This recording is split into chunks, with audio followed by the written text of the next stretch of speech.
Jadi suamiku pantasnya manggil jenengan papa. Yo anggapan aku papamu. Iya pak. Tadi aku diomongin sama Pak Delangnya, katanya aku itu pacarnya banyak, padahal kan aku jomblo papa. Saya ngomong nek pacarmu akeh kuwi sapa? Itu Pak Delangnya. Betul.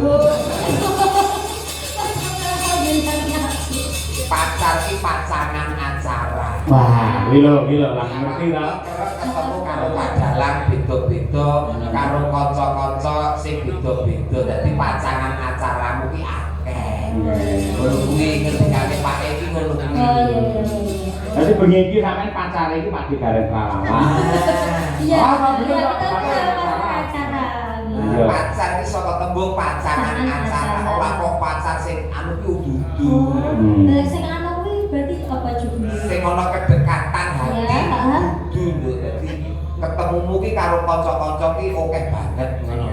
Lah sing ana kedekatan hati ini jenenge apa? Kuwi pacar napa Pak? Napa? Pacar banyu. Tanduran. Kayak kipeng kae. Sugeng Niki sampun lulus anggenipun dados sarjana seni, saklom menika badhe S2. Dados sinden zaman sakmenika. Ora kena sinangga enteng Pak Digaren. Oh, leres. Titele do dhuwur-dhuwur, do jenius, do pintar-pintar ngoten niku. Sekolahe wis dhuwur-dhuwur entek raga tokek. Nggih. Sarjana kabeh. Nggih. Mila jenengan ampun kalah kali sinden, jenengan kudune yo S2. Oh, yang perlu doktor garis pralawan. Ora pun SPDP ya. Berarti yang sarjana pendidikan apa ini? Sampun sekolah pedodel. Oh alam. Iya, ning cita-citane anake kaya kaya panjenengane Pak Cahyo Ibu Kesi. Maksudnya sampean? Iya, soleh-soleh katur genah-genah. Iya. Mas Bima nggih ingkang wonten pondok. Bima kan anak Boten SMP. Bima. Nggih. Arjuna. Mas Bram. Baik, sing kok eling-eling gur biomoringa iki. Mas Bram. Nggih. Aku bara. Tak mong nggih ora ngerti takon. Putrane sinten asmane aja bedhek-bedhek ngono. Di streaming sing wis sampe ribuan. Kula matur sinten? Bima. Lah nggih Mas Brahma niku duwe kanca Bima, ngoten lho karepe niku. Bima sinten? Bima kancane Mas Brahma. Kanca teng pundi? Lho sapa cek kok Mas Brahma kok niku wis kancane sampean kok. Oh iya. Lah bener tak takon aja. Kita yang kono duwe kanca Bima ora. Nek kancane kobongan kok senenge. Ah nggih. Taruna ngumpuli bapa. Putra-putrane Pak Digaren luar biasa lho Pak Tita. Napa nggih, Pak? Oh, memang soleh-soleh Kak. Soleh-solehkah. Ya jomblo. Ten pondok ngabar to nggih Mas Brahma. Nggih. Kancane Bima nggih. Ini kancane Mas Bima. Nggih. Kali semen gresik, semen Bima, semen gresik iki tak kanca. Nggih. Anak kula iki ya nek pondok. Pondok. Nggih, pondok cedhak omah. Oh, ning ana diri kana. Sing barep sing nomor loro wingi malah pondoke 3 sasi. Pondok terus sasi Nek sekolah Pustati iki. nek tipes mondok ning rono 3 sasi. Wingi. Sampai ini nganggur. Wong sing di rumah sakit duwe spesialis dhewe-dhewe. Lek umum ki ngene dokter Un utawa Muardi. Lah terus tapi aku yo cedak kono ngene tulang, ngentang ceklek sing ceklek ngono kuwi yo. Lah mula nanti 3 sasi Pak dhewe. Mula pesan kos pati. Saged cekoe. Matur nuwun lho Pak ya. Keluarga harmonis, bahagia, sejahtera kaya panjenengane Pak Cahyo pun tadi kalian Ibu Sukesi Rani. Luar biasa, tepuk tangan kanca-kanca. Ya mungkin mangke nggih kita menika nggih harmonis. Kalian sawonipun ngoten nggih. Ternyata leres ngendikane Ibu Kesi. Suksese Pak Cahyo pun tadi tidak luput saka tokoh gentur Ibu Kesi. Luar biasa. Mula wong aku ora entuk nego-nego karo Kyai Putri apa meneh menyakiti baik jasmani dan rohani. Lah aku sing gane menyakiti ki aku kok. Malah ngaku. Ya aku sing tukang menyakiti. Heeh. Kowe ra ngrungokne nek ngomong sore mau. Betul, Pak. Malah pacanganmu sing pancen piyayine iki jos, ngerti makna mencintai. Tegese tidak hanya tidak mensakiti orang yang dicintai, namun siap menerima rasa sakit yang diberikan oleh orang yang dicintai. Kaya ngono kuwi lho. Angel boleh kiai kaya ngono kuwi. Angel. Jeru kok tak saka jerune agak minggir.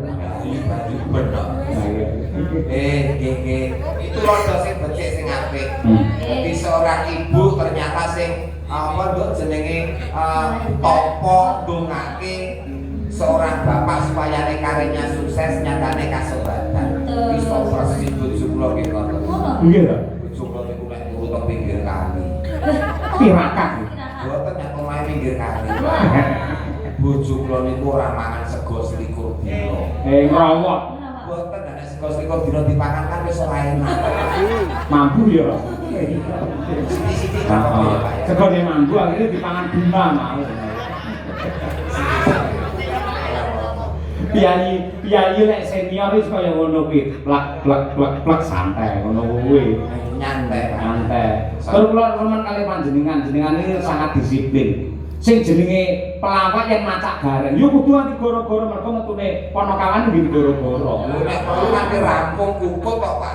Jenengan niku Mungkin kula tahu nate kok nganti rampung mulih kali dalange tahu kok. sebabe. Ngenteni bayarane dalange iki dadak ijol duit itu Pak. Ijol duit. Tahu kula ngoten niku. Lah aku ora lho. Oh, betul. Ala kok dirojo Nggih. Nek ngoten niku bapak kula riyen nggih ngoten. Bapak lak cara manajemennya lawas ngoten. Bapak kula mobilnya Cherry. Terus parking tanggapan niku nggih mandeg tengen Banjul pundi ngoten niku. Bapak teng jero niku nggo amplop dilebokne ngoten. Jero isi-isi. Ponati moro sing ndang paring amplop lek ngoten niku terus Yanto moro plek. Jiman itu jane mboten diceluk. Ning Sukadi omong, "Man, celuk Mbak Supran lho." Moro jiman nu. Apa man? Yo diceluk. Urung wis keri. Jangkrik diapusi karo Sukadi. Ngono biasa. Zaman riyen pancen ngoten. Kok modele dalang biyen iki sosok ngene iki. Kowe tak tambahi aja ngomong kancamu. Ning kabeh ya kok dingonokne. Strategi kaya ngurmati ati. Nah, Sae Pak Ketua. Sae. Nek perlu jenengan niku lak metode lama. Sake sakniki sae. saiki kena didon yo apa lah carane. Iya tembang abote katresnan iki. Ya ini pas abote katresnan. Nggih. Mumpung iki pengendere menika nggih saking Ponorogo. Sida to Pak? Oh, sida biyen iki ra tau mudhun kok sepur kok. Ponorogo terus nggih. Lan insyaallah benjang tanggal 22 November menika wonten workshop dalam rangka Hari Wayang Nasional wonten Ponorogo Mbak Lucy wonten Pendopo. Mangke kula kali Bu Kesi dipun timbali mangke siang workshop bengi dipentaskan Pak Kiran Pak Brian. Lucy ngeten mriko niku bengi. Lah bisa PNS benar ladeni maksud. Catering. Oh nggih. Ya ibu sampai aku malam minggu absen apa Jarwane Sulistiani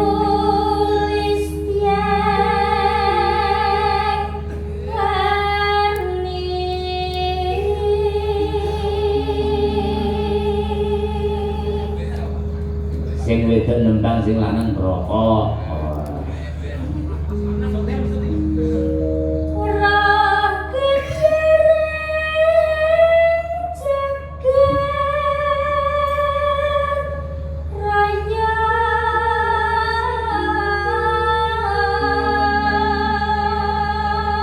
Aku ben-beni nate anu.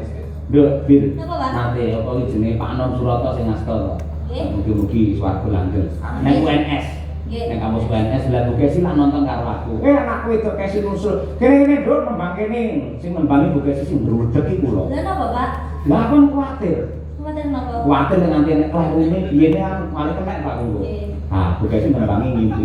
Ngamburu ngawang ngoten niku aku iso koyo salting dhewe Mas ya. Napa nggih, Pak? Mergo kabeh wong nyawang aku. Aku nomor rokok lek ngerokok piye?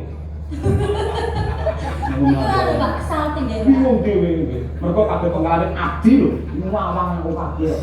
Niku berarti jenengan panik napa ada suatu kebanggaan tersendiri? Loro-loro nih, yo panik yo bangga ngono kuwi. Kira-kira sampai Terus sini, ibu Mas? sakit nembang wonten niku. Ah. Panike. Sisi-sisi tanda tau. Iya Pak Jen. Iya, Pak. Terus. Terus lalali tema. Iya, kira-kira sampai ini sing di Mas? Hei Mas, weh. Sing di sing panik apa sing bangga Mas? Wah, kita ora sesuk gak bales WA-mu. Iya. Aja ngono Mas Deni, oh Deni, karo. Aja ngawur. Deni suling. Anggap syuting isu ini katanya neng santai aja. Ini pertolongan di HP ini Pak Bos sih madang karena ketika pagi hari ketok kabeh asline. Neng ini no. Tapi anu Pak, jenengan itu anu Pak, pas goro-goro ngeten iki cocoknya ngeten iki Pak. Apa? Merosting anggotanya jenengan sendiri. Ah, iya. Biasanya sekarang kan roasting gitu. Ayo ora mau tak roast pentil barang. Kaya iso apa dirimu.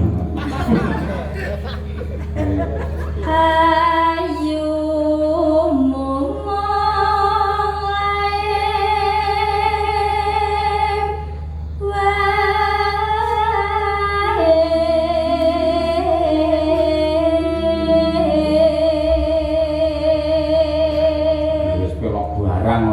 tayungan nggih balungan apa iki Wahyu itu jago-jago Mas apa menang lho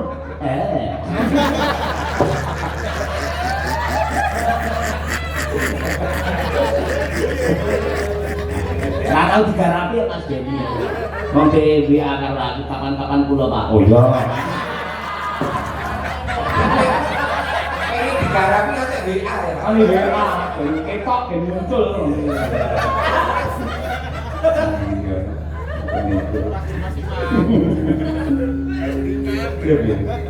Hapsari suteng yang Hendra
Monggo sak langgamipun Mbak Bin Kitayu. Dados.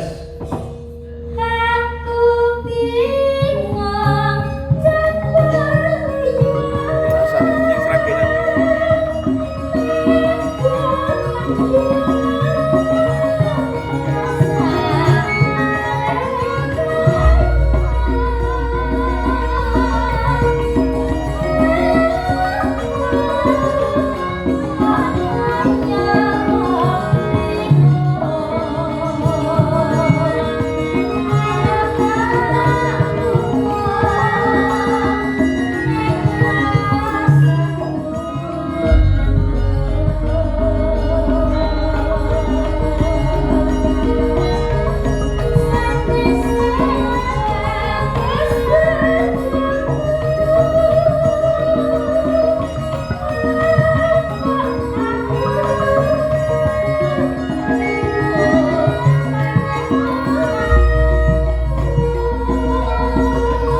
Muhammad Taslim kuwi enggak pulih kaya wingi-wingi.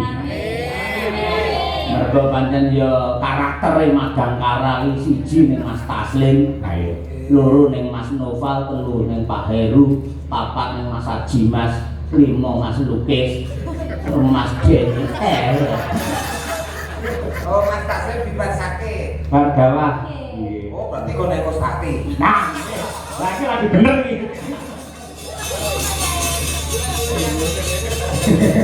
Biasa punya rono neh ngono. Nasihat ya Mas Taslim. Baik ditelateni. Nggih. Apane sing diplateni? Ngono lho, Kak. Aku iklan lho kan mau. Ya ben. Sing breges mas Hãy subscribe cho kênh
Ghiền Mì Gõ để không bỏ lỡ